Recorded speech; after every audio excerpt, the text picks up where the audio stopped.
السلام عليكم ورحمة الله وبركاته. إن الحمد لله نحمده ونستعينه ونستغفره ونعوذ بالله من شرور أنفسنا ومن سيئات أعمالنا. من يهده الله فلا مضل له ومن يضلل فلا هادي له. وأشهد أن لا إله إلا الله وحده لا شريك له وأشهد أن محمدا عبده ورسوله. أعوذ بالله من الشيطان الرجيم من حمزه ونفخه ونفثه. يا أيها الذين آمنوا اتقوا الله حق تقاته ولا تموتن إلا وأنتم مسلمون. يا أيها الناس اتقوا ربكم الذي خلقكم من نفس واحدة وخلق منها زوجها وبث منهما رجالا كثيرا ونساء واتقوا الله الذي تساءلون به والأرحام إن الله كان عليكم رقيبا. يا أيها الذين آمنوا اتقوا الله وقولوا قولا سديدا يصلح لكم أعمالكم ويغفر لكم ذنوبكم ومن يطع الله ورسوله فقد فاز فوزا عظيما. أما بعد فإن خير الحديث كتاب الله وخير الهدي هدي محمد صلى الله عليه وسلم وشر الأمور محدثاتها وكل محدثة بدعة وكل بدعة ضلالة وكل ضلالة في النار. حمد و ثنا اللہ رب العزت کے لیے ہے اور درود و سلام محمد رسول اللہ صلی اللہ علیہ وسلم پر. محترم بھائیوں، شاہ ولی اللہ رحمہ اللہ نے قرآن کو سمجھنے کے حوالے سے ایک مختصر سا رسالہ لکھا تھا. مدارس کی دنیا کے اندر وہ رسالہ آج تک پڑھایا جاتا ہے. اس کا نام ہے الفوز الکبیر فی اصول تفسیر. اس کے اندر انہوں نے بیان کیا تھا کہ قرآن مجید کو سمجھنے کے حوالے سے اللہ تعالیٰ نے قرآن مجید کے اندر 5 علوم بیان کیے ہیں. جو مین وہ 3 ہی ہیں لیکن 5 ہیں ایک لحاظ سے. پہلا علم ہے علم الاحکام، یعنی اللہ تعالیٰ حکم دیتا ہے نماز پڑھو، روزہ رکھو، اور کبھی کسی کاموں سے روکتا ہے کہ زنا نہ کرو، چوری نہ کرو.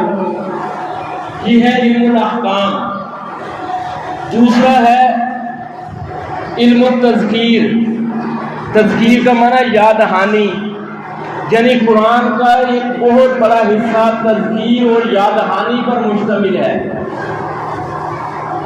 تاکہ بندے اس یاد دہانی کو یاد کر کے اللہ کی تذکیر کو یاد کر کے اس کی فرما برداری کریں.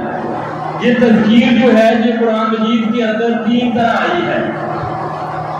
ایک ہے علم التذکیر بھی علائقہ کہ اللہ تعالیٰ نے یاد دہانی کرائی ہے اپنی نعمتوں کے ساتھ. وَإِن تَعُدُّوا نِعْمَتَ اللَّهِ لَا تُحْصُوهَا، کہ اگر تم اللہ کی نعمتوں کو شمار کرنا چاہو تو شمار نہیں کر سکو گے.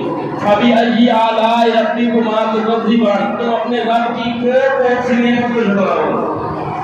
اللہ ہمارا سب سے بڑا محسن ہے. اس کے احسان کا تقاضا یہ کہ ہم اس کی فرما برداری کریں، اس کی نافرمانی نہ کریں. دوسرا علم التذکیر بھی ایام اللہ ہے کہ اللہ تعالیٰ اپنے دنوں کو یاد دلاتا ہے. مثلا قرآن مجید کے اندر قوم نوح ہے، قوم شعیب ہے، قوم موسیٰ ہے، قوم عاد اور ثمود کے واقعات بیان کیے ہیں کہ ان لوگوں میں سے جنہوں نے اللہ تعالیٰ کے نبیوں کی بات کو مانا اور ان کی فرما برداری کی، اللہ تعالیٰ نے انہیں بچا لیا. لیکن جن لوگوں نے باتوں کو نہیں مانا، اللہ تعالیٰ نے دنیا میں ہی انہیں برباد کر دیا. یہ یاد دہانی ہے. تیسرا علم التذکیر بالموت و ما بعد الموت، کہ جن لوگوں نے اللہ تعالیٰ کی نعمتوں کی قدر کی، مرنے کے بعد بھی اللہ تعالیٰ ان پر انعامات کی بارش برسائے گا. اور جن لوگوں نے ناقدری کی، مرنے کے بعد بھی جہنم اور طرح طرح کے عذابات کا وہ نشانہ پڑے گا. یہ 4 علوم بن گئے. 5واں علم حالات حاضرہ کے حوالے سے ہے جو حالات چل رہے ہیں علم المخاصمہ ہے، جس کو علم المناظرہ کہا گیا ہے، یعنی قرآن جو ہے یہ ایمان والوں کے دشمنوں کی ترتیب لگاتا ہے۔ ہر بندے کو قرآن ایک کیٹیگری میں نہیں رکھتا ہے کہ ہر ایک کے ساتھ تمہیں ایک جیسا سلوک کرنا ہے۔ پہلے نمبر پر قرآن مشرکین کو رکھتا ہے کہ مشرک وہ بندہ جو اللہ کے ساتھ شرک کرتا ہے، اس کے ساتھ تمہارا کسی قسم کا تعلق نہیں ہو سکتا۔ ایمان والے تم اس کے ہاتھ کا ذبیحہ کھانا نہیں کھا سکتے، تم اس کے ساتھ رشتہ داری کو قائم نہیں کر سکتے۔ یہ مشرکین ہے۔ میدان جنگ میں اگر تمہارا مشرک سے واسطہ پڑے گا تو ایک ہی راستہ ہے ان کے لیے کہ انہیں اسلام کی دعوت دو، ورنہ تمہاری تلوار فیصلہ کرے۔ دوسرے نمبر پر اہل کتاب ہے۔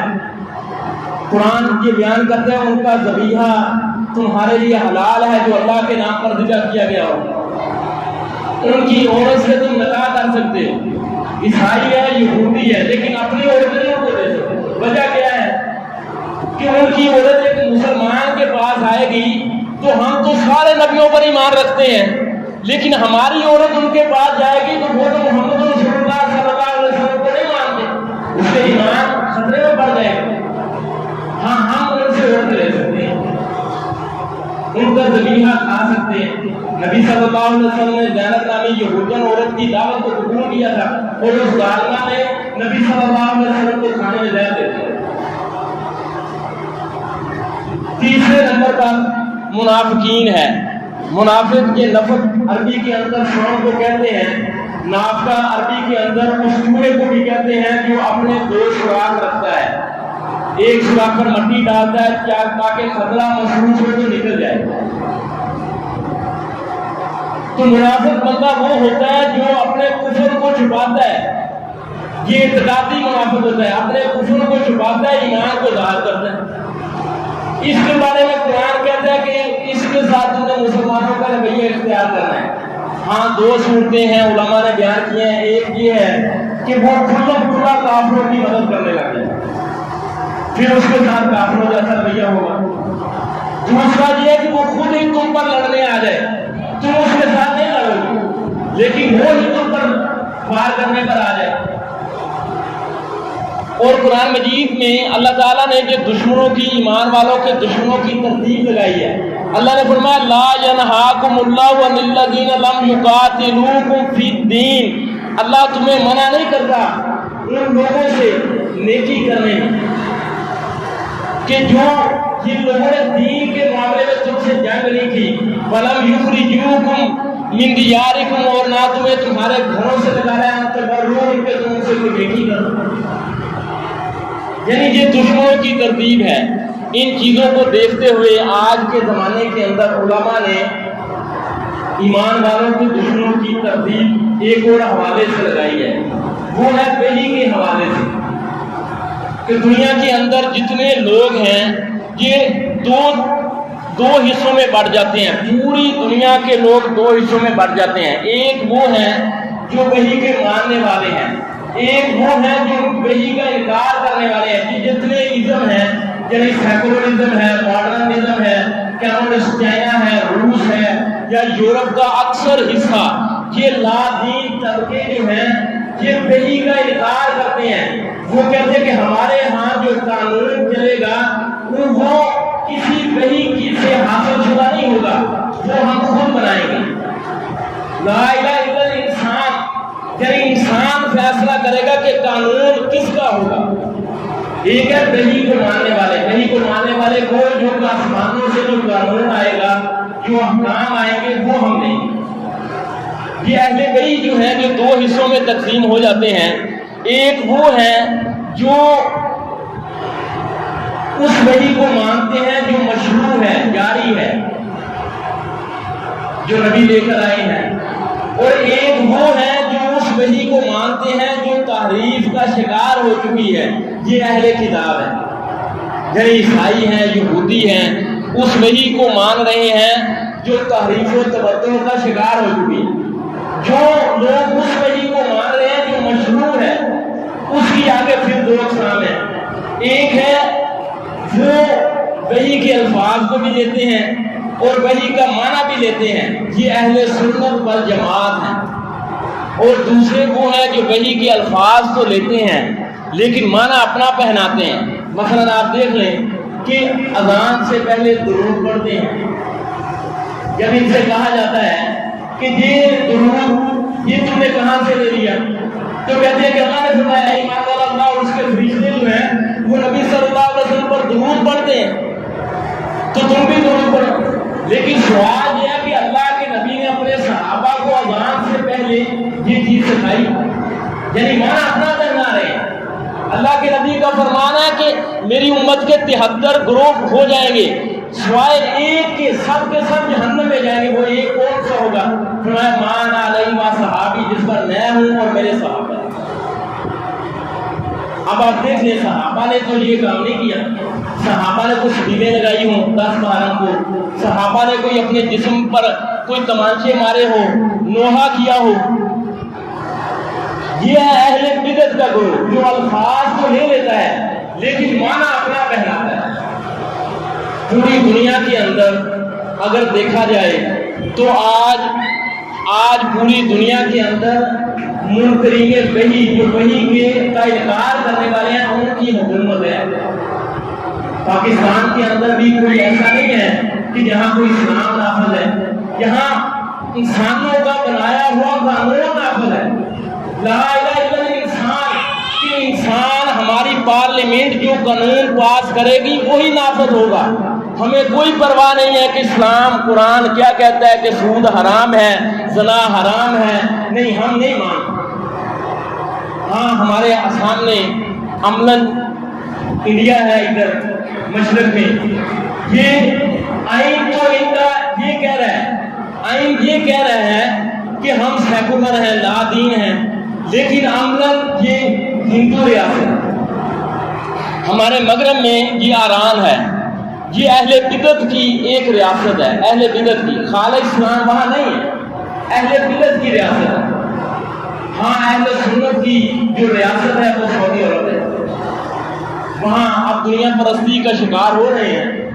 لیکن پوری کی پوری دنیا کے اندر اگر کوئی نظام چل رہا ہے تو وہ منکرین وحی کا ہے، انسانوں کے بنائے ہوئے قانون نافذ ہیں۔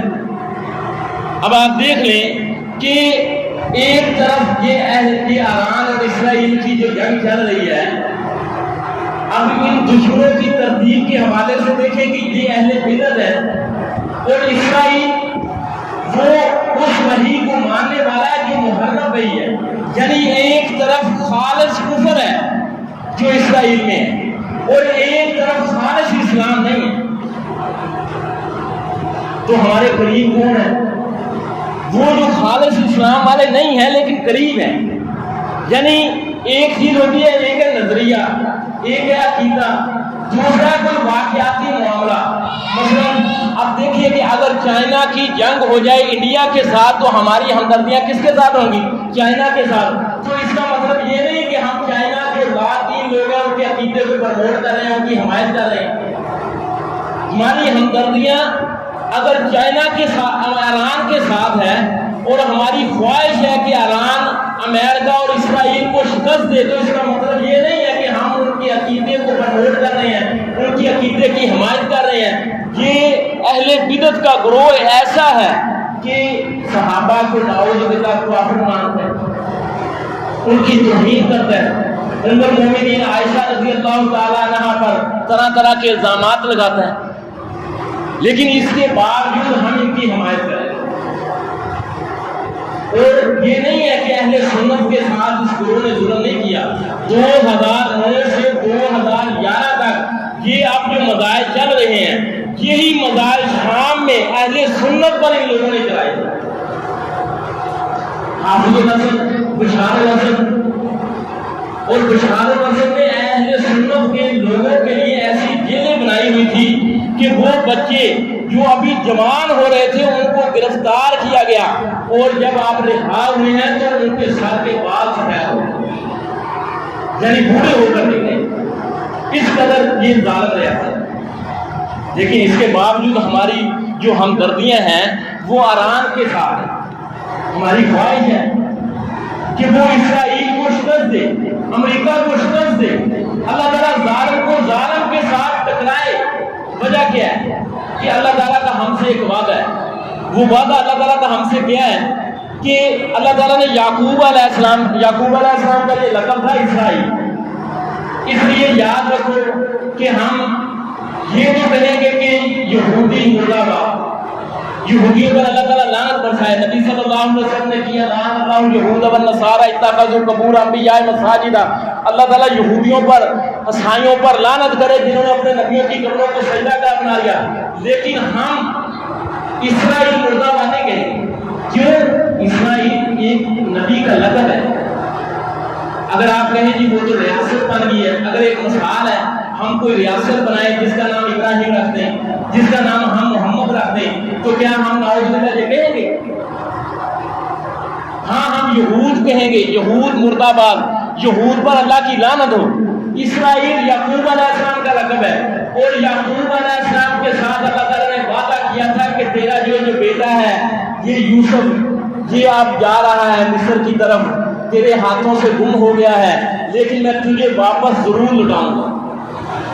اللہ تعالیٰ کا ہم سے وعدہ ہے کہ یہ بیت المقدس ایک دن ضرور تمہیں ملے گا۔ یہ ایسے ہی ہے جیسے یعقوب علیہ السلام کے ساتھ اللہ تعالیٰ نے وعدہ کیا، اور پھر اللہ تعالیٰ نے یوسف علیہ السلام کو یعقوب علیہ السلام کے ساتھ ملایا تھا۔ اسی طرح بیت المقدس کو اللہ تعالیٰ ہمیں لٹائے گا، لیکن کیسے؟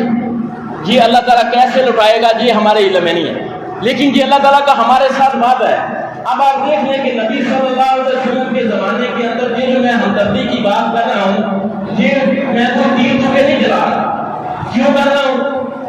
یعنی اس کا ثبوت نبی صلی اللہ علیہ وسلم کی سیرت سے ملتا ہے۔ نبی صلی اللہ علیہ وسلم کے زمانے کے اندر، اس سے پہلے اگر آپ چلے جائیں تو سورہ بروج ہے، سورہ بروج کے اندر اللہ تعالیٰ نے بیان کیا قتل اصحاب الخدود، یہ خندقوں والے مارے گئے۔ اس کی تفسیر کیا ہے؟ صحیح مسلم کے اندر ہے کہ نبی صلی اللہ علیہ وسلم نے فرمایا نجران، یہ یمن کے پاس علاقہ ہے نجران کا، سعودی عرب کا بھی حصہ ہے، یہاں ایک بادشاہ ہوتا تھا، بادشاہ کا ایک جادوگر تھا جس کی پاور کے ساتھ وہ حکومت کرتا تھا، وہ جادوگر بوڑھا ہو گیا۔ اس جادوگر نے بادشاہ سے کہا تو مجھے اپنا کوئی ذہین لڑکا دے جس کو میں اپنا جادو سکھا دوں تاکہ میرے مرنے کے بعد وہ تیری حمایت، تیری حکومت کو کنٹرول کرتا۔ بادشاہ نے ایک ذہین لڑکا اسے دے دیا۔ وہ بچہ جو لڑکا تھا وہ جب جادوگر کے پاس جاتا تو راستے میں ایک راہب کی جھونپڑی آتی تھی، وہ راہب کے پاس بیٹھنے لگ گیا، اٹھنے لگ گیا، اس نے توحید سیکھ لی۔ عیسیٰ علیہ السلام کا دین پر وہ راہب تھا، اس بچے نے اس سے توحید سیکھ لی۔ اب بادشاہ کو پتہ چلا تو بادشاہ نے اس راہب کو قتل کر دیا۔ بچے کو قتل کرنے کے بڑے حربے چلائے، لیکن بچہ یعنی اس کی موت نہیں ہوئی۔ اس لڑکے نے خود کہا کہ اگر تو ہے بادشاہ مجھے مارنا چاہتا ہے تو مجمع لگا، اور مجمع میں یہ کہہ کر تیر چلا کے اس بارش لڑکے کے رب کے نام سے، جب اس نے تیر چلایا، واقعہ معروف ہے، مشہور ہے، آپ نے سنا ہوگا، جب اس نے تیر مارا تو وہ بچہ شہید ہو گیا۔ بچہ شہید ہوا تو سارے کا سارا جو مجمع تھا وہ سارے کا سارا توحید پر آ گیا۔ اللہ نے فرمایا وما لکم مؤمن الا یؤمن باللہ العزیز الحمید۔ بادشاہ نے جب یہ دیکھا کہ یہ سارے توحید پر آئے گئے ہیں، اپنے وزیروں سے کہنے لگا کیا کروں؟ انہوں نے کہا خندقیں کھدوا دیں۔ خندقوں میں جب آگ جلائی گئی اور لوگوں کو پھر چن کر اس میں ڈال دیا گیا، چن کر ڈالا گیا، اور اللہ نے فرمایا کہ ان کا جرم صرف ایک ہی تھا کہ وہ اللہ پر ایمان لائے ہیں۔ اب وہاں سے ایک بندہ بھاگا، وہ کیسر کے پاس، روم کے بادشاہ کے پاس چلا گیا۔ روم کے بادشاہ نے اس زمانے کے اندر نجاشی کو حکم دیا کہ اس کا بدلہ لیا جائے، ان موحدین کے ساتھ جو سلوک ہوا ہے ان کا بدلہ لیا جائے۔ نجاشی نے اپنا ایک سپہ سالار بھیجا، اس کے بعد دوسرا سپہ سالار ابرہ کو بھیجا۔ ابرہ نے اس ظلم نواز جس نے جو ظلم کیا تھا اس کے لاؤ لشکر کو شکست دی۔ ظلم نواز کو سمندر میں جا کر اس نے چھلانگ لگا کر خودکشی کر لیا۔ اب اس کے بعد کیا ہوا کہ ابرہ نے جب کنٹرول سنبھال لیا تو یمن ہی کے علاقے میں ایک گرجا تعمیر کیا۔ گرجا تعمیر کرنے کے بعد اس نے کوشش کی کہ یہ جو عرب کے لوگ ہیں میرے اس گرجے کا طواف کیا کریں، کعبہ کی طرح اس کو ایک مقام عطا فرمائیں۔ عرب والوں کو یہ بات پسند نہیں آئی، وہ برداشت نہیں کر سکے۔ ان میں سے ایک بدو تھا اور اس نے رات کی تاریکی میں اس کے بنائے ہوئے گرجے میں جا کر پخانہ کر دیا، پیشاب کر دیا، اس کو بلادوں سے برید کر دیا۔ ابرا یہ بات برداشت نہیں کر سکا، اپنا اطلاع نکل لیا، بہت سے حادثے لیے کعبہ کو اٹھانے کے لیے نکل پڑا۔ تو اللہ تعالیٰ نے اس کا ذکر کیا، اللہ تعالیٰ کا افاقہ اللہ ربوں کا بھی اصحاب تھے۔ سورہ فیل کے اندر اللہ تعالیٰ نے اس کا ذکر کیا۔ یہ عام الفیل کا جو واقعہ پیش آیا ہے، اسی کے 50 دن بعد نبی صلی اللہ علیہ وسلم پیدا ہوئے۔ مفسرین لکھتے ہیں کہ 50 دن بعد اللہ کے نبی پیدا ہوئے ہیں۔ 40 سال کی عمر میں ہوئے اللہ کے نبی، تو آپ صلی اللہ علیہ وسلم کو اللہ تعالیٰ نے نبوت کے مقام پر سرفراز فرمایا۔ ابھی آپ نے نبوت کی یہ دعوت دینی شروع ہی کی تھی، تو دنیا کے اندر ایک روم کی سپر پاور تھی اور ایک فارس، یہ ایران اس زمانے کے اندر فارس کہلاتا تھا۔ یہ فارس کی سپر پاور تھی۔ فارس کے جو لوگ تھے یہ مجوسی تھے، دو خداؤں کے قائل تھے، ایک آہمن شر کا خدا، ایک جزدہ نیکی کا خدا، پھر آگ کے یہ پجاری تھے۔ جبکہ روم کے جو لوگ تھے یہ مذہب عیسائی تھے، یعنی اللہ رسول آخرت پر نبوت پر ایمان رکھنے والے تھے۔ تو مسلمانوں کی ہمدردیاں ایٹومیٹک رومیوں کے ساتھ تھیں، ان کی آپس میں جنگ ہوئی، رومیوں کو شکست ہوئی۔ اللہ تعالیٰ نے سورہ قرآن مجید کے اندر ایک پوری سورت نازل کی جس کا نام ہی سورہ روم ہے۔ اس سورہ کے اندر اللہ تعالیٰ نے بیان کیا کہ غلبت الروم فی ادنی الارض، یہ رومی قریب کی زمین میں مغلوب ہو گئے ہیں، شکست کھا گئے ہیں، لیکن اللہ نے فرمایا وَهُمْ مِنْ بَعْدِ غَلَبِهِمْ سَيَغْلِبُونَ، عن قریب اپنے مغلوب ہونے کے بعد یہ غالب آئیں گے۔ کب ہوگا؟ فرمایا فی بضع سنین، چند سالوں میں ہوگا۔ یہ جنگ کی جو خبریں ہیں اس زمانے کے اندر مشرکین مکہ کے ساتھ مسلمان جو تھے یہ بیٹھ کر ڈسکس کیا کرتے تھے، تبصرے ہوتے تھے۔ تو قرآن کی یہ آیتیں نازل ہوئی کہ رومیوں کو اس قدر شکست ہوئی کہ ان کے اٹھنے کے چانس تک نہیں تھے، لیکن ابو بکر رضی اللہ عنہ نے یہ کہا کہ آن قریب یہ پھر غالب آئیں گے، کیونکہ قرآن میں اللہ تعالیٰ نے بیان کیا۔ مشرکین نے کہا یہ ناممکن ہے۔ ابی بن خلف نے ابو بکر رضی اللہ عنہ سے کہا تو شرط لگا لے، شرط لگی، 100 اونٹوں کی شرط لگی۔ نبی صلی اللہ علیہ وسلم کے حکم پر 100 اونٹوں کی شرط لگی۔ نبی صلی اللہ علیہ وسلم نے فرمایا اللہ تعالیٰ نے یہ بزن کافی کے اندر لفظ استعمال کیا ہے جو 3 سے لے کر 9 تک استعمال ہوتا ہے۔ آپ نے فرمایا 9 سال کی شرط لگا لے۔ اللہ نے فرمایا کہ فی بضع سنین وللہ الامر من قبل ومن بعد، اللہ ہی کے لیے معاملہ پہلے بھی ہے، رومیوں کا ایرانیوں پر غالب آنا اور فارس کا رومیوں پر غالب آنا اللہ کے حکم سے ہے۔ فرمایا وَيَوْمَئِذٍ يَفْرَحُ الْمُؤْمِنُونَ، اور یہ اس دن ہوگا جس دن مومن خوش ہوں گے۔ اب 2 ہجری کے اندر جب مسلمان بدر کی جنگ جیت رہے تھے، فرمایا کہ اس دن ہوگا جس دن مسلمان خوش ہوں گے۔ 2 ہجری کے اندر جہاں مسلمان خوش ہو رہے تھے وہاں ساتھ ہی رومی ایرانیوں پر غالب آئے، چھوڑ مانگے۔ ابی بن خلف نے 100 مسلمانوں کو بھیج دیے، لیکن یہ جو شرط ہوتی ہے جو جوئے کی ایک قسم ہوتی ہے، اللہ کے نبی صلی اللہ علیہ وسلم نے غریبوں میں جو اونٹ بانٹ دیے۔ یہ اب یہ شرط لگانا جائز نہیں ہے، یعنی یک طرفہ جائز ہے، کون طرفہ جائز ہے؟ یک طرفہ تو نام ہوتا ہے کہ اگر میں کسی سے کہوں تو کہ اگر یہ اتنا فاصلے پر دوڑ لگاؤں گا تو میں تمہیں یہ جیت دوں گا، یہ نام ہوتا ہے ہماری اسلام، یہ جیت جائز ہے۔ لیکن 2 طرفہ جائز نہیں کہ یہ کام ہو جائے گا تو یہ تو مجھے دے دے گا، یہ نہیں ہوگا تو یہ دے گا، یہ جوا ہے۔ اب آپ دیکھیں کہ یہ روم جنگ جیت گئے۔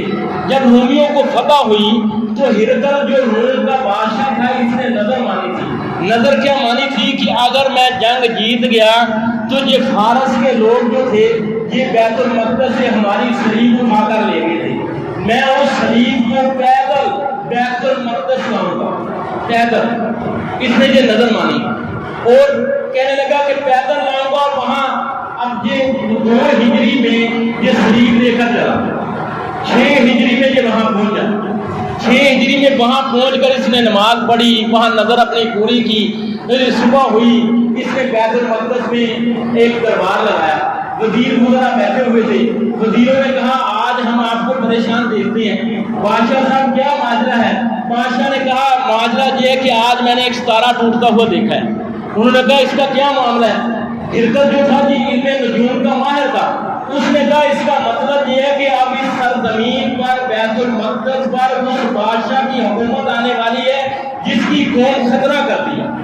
ان درباریوں نے کہا کہ خطرہ تو صرف یہودی کرتے ہیں، جو عیسائی خطرہ نہیں کرتے، یاد رکھیں۔ کہا کہ یہ صرف یہودی خطرہ کرتے ہیں، اور تو کوئی خطرہ نہیں کرتا۔ اس نے کہا ٹھیک ہے پھر یہودیوں کو قتل کرنا شروع کر دو۔ ابھی یہ معاملات یعنی گورنروں کو یہودیوں کو قتل کرنے کے احکام جاری ہو ہی رہے تھے کہ ادھر سے نبی صلی اللہ علیہ وسلم نے ہرقل کے نام ایک 6 ہجری کے اندر ایک خط لکھا۔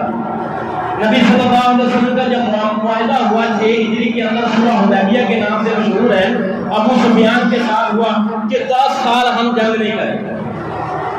10 سال کا یہ امر ہو گیا، پھر نبی صلی اللہ علیہ وسلم نے بادشاہوں کو خط لکھے، اور ابو سفیان جب امر ہو گیا تو ایک تجارتی قافلہ شام دے کر چلا گیا۔ یہ شام چلا، ادھر نبی صلی اللہ علیہ وسلم کا خط چلا گیا۔ جب ہرقل کے سامنے خط پہنچا اور ہرقل پہلے ہی اس معاملے کی چھان بین میں تھا، تو ہرقل نے احیا قلبی سے یہ پوچھا کہ کیا عرب خطرہ کرتے ہیں؟ انہوں نے کہا ہاں کرتے ہیں۔ ہرقل کے کان کھڑے ہو گئے۔ ہرقل نے سمجھ لیا کہ اب یہ وہی ہے۔ ہرقل نے اپنی فوج کے نمائندوں سے یہ کہا کہ اس میرے ملک شام کے اندر اگر عرب کا اس علاقے یعنی مکہ کا کوئی باشندہ جہاں ہے تو اسے میرے سامنے حاضر کیا جائے۔ ابو سفیان شام گیا ہوا تھا اپنا تجارتی قافلہ لے کر، یہ اس کی فوج کے نمائندوں نے اسے ابو سفیان کو حاضر کیا۔ ابو سفیان سے ہرقل کہنے لگا کہ مجھے بتلاؤ کہ یہ بندہ جس نے نبوت کا دعویٰ کیا ہے، اس کے تم میں سے سب سے زیادہ قریب کون ہے؟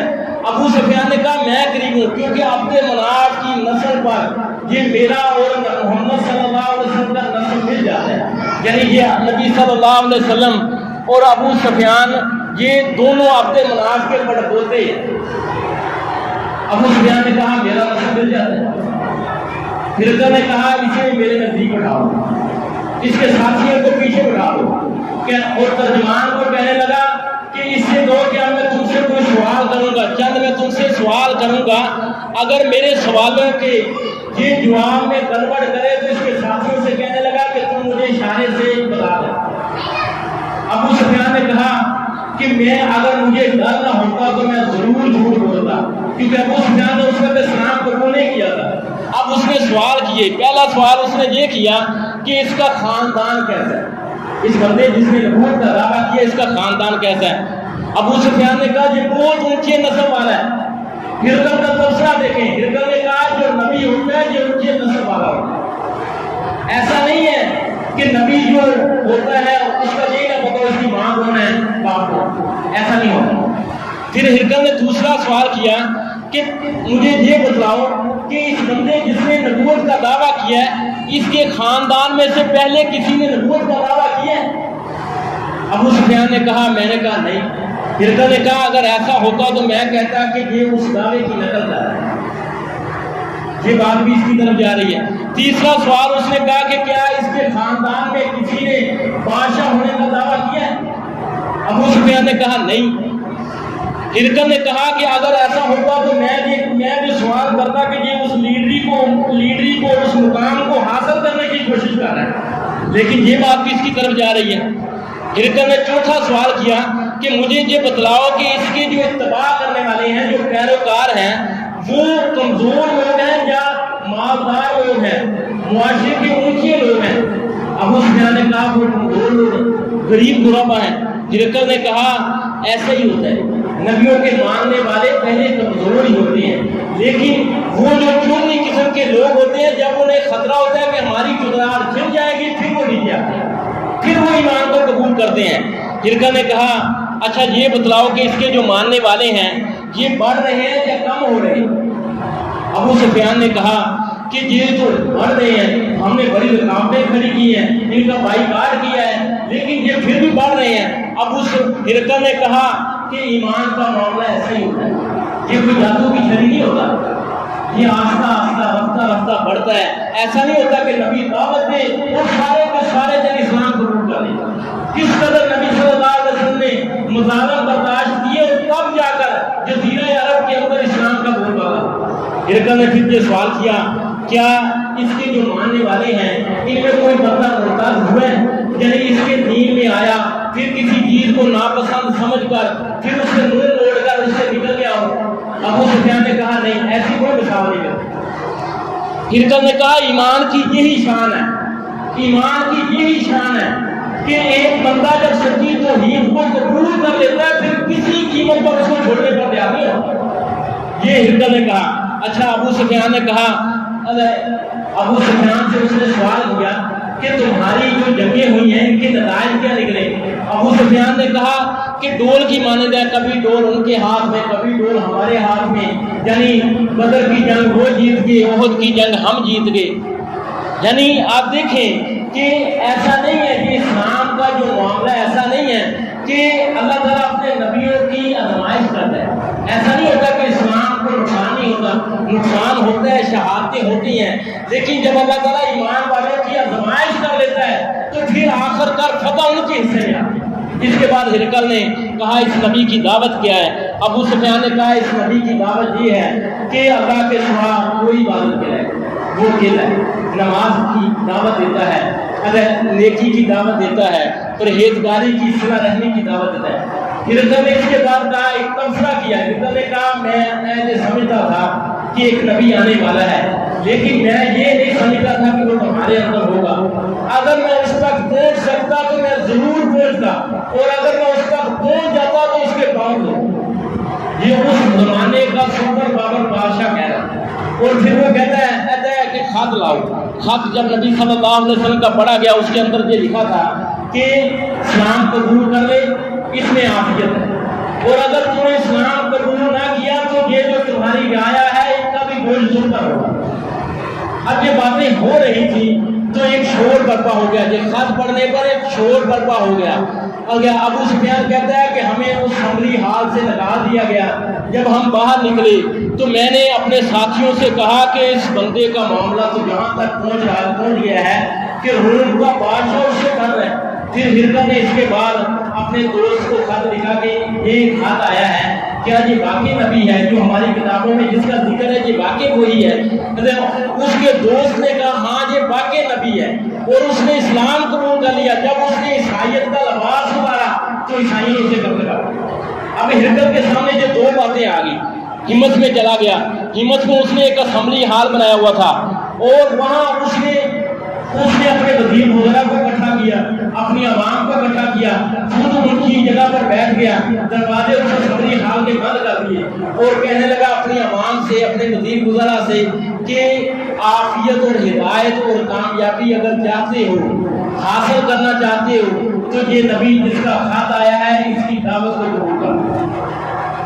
یہ بات کرنے کی ساری قوم جو گدھوں کی طرح شور کرنا شروع کر دیا اور باہر کی طرف دوڑ لگا دی۔ اگر دروازے بند نہ ہوتے تو بغاوت ہو جانی تھی۔ اب یہ باہر کی طرف بھاگے تو ہرقل نے جہاں آ کر ہرقل پھسل گیا۔ ہرقل نے کہا جہاں واپس آ جاؤ، میں تو تم سے مذاق کر رہا تھا، تمہارے ایمان کی آزمائش کر رہا تھا کہ تم اپنے ایمان پر پکے ہو یا نہیں پکے ہو۔ میں نے یہ دیکھ لیا کہ تم تو اپنے ایمان پر بڑے ہی پکے ہو۔ یعنی آپ دیکھیں یہ پہلی چیز تھی، ابو سفیان کا کہنا ہے یہ پہلی چیز تھی جس نے میرے دل کے اندر ایمان کی شمع کو روشن کیا کہ روم کا بادشاہ ہرقل ڈر رہا ہے۔ اب آپ دیکھ رہے ہیں اصل چیز یہ ہے کہ مسلمانوں کی ہمدردیاں اس زمانے کے اندر، حالانکہ یہ عیسائی تھے، اب عیسیٰ علیہ السلام کو اللہ تعالیٰ کا بیٹا مانتے تھے، اس مقام پر کھڑا کرنے کے باوجود مسلمانوں کی ہمدردیاں ان کے ساتھ تھی۔ ابو بکر رضی اللہ عنہ نے اس پر شرط بھی لگا دی۔